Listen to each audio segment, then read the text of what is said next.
We survey CEOs, police officers, truck drivers, cooks, engineers. If people are working, we've surveyed them. And what we know in terms of their happiness, workers all want the same things.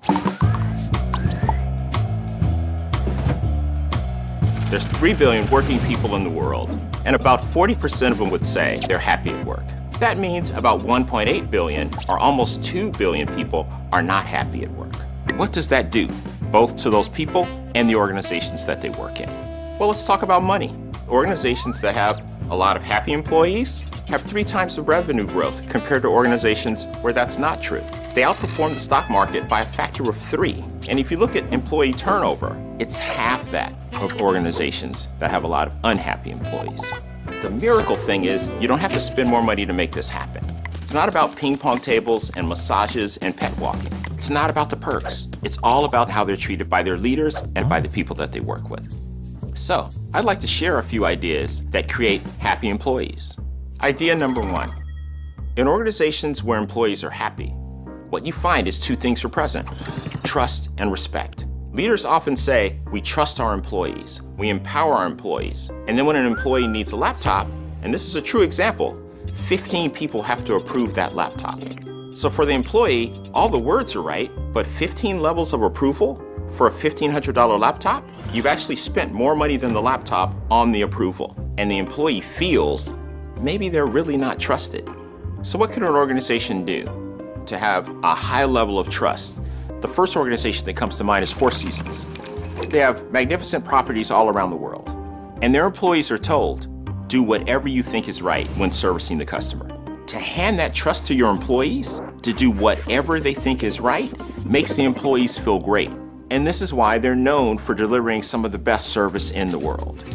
Idea number 2, fairness.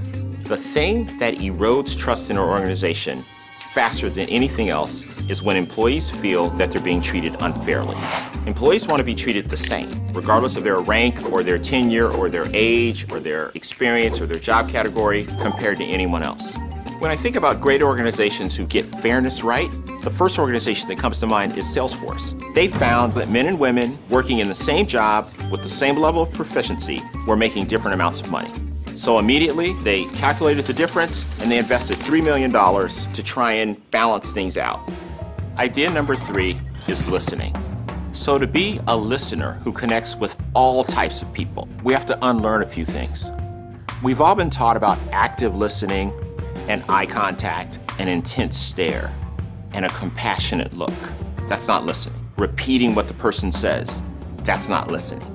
Being humble and always hunting and searching for the best idea possible, that's what listening is. And employees can feel whether you're doing that or not.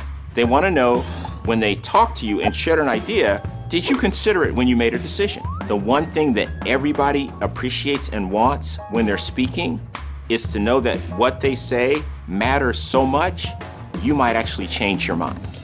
Otherwise, what's the point of the conversation? We all know the things we need to change, the things that we need to do differently. The way you behave, the way you treat others, the way you respond, the way you support defines the work experience for everyone around you.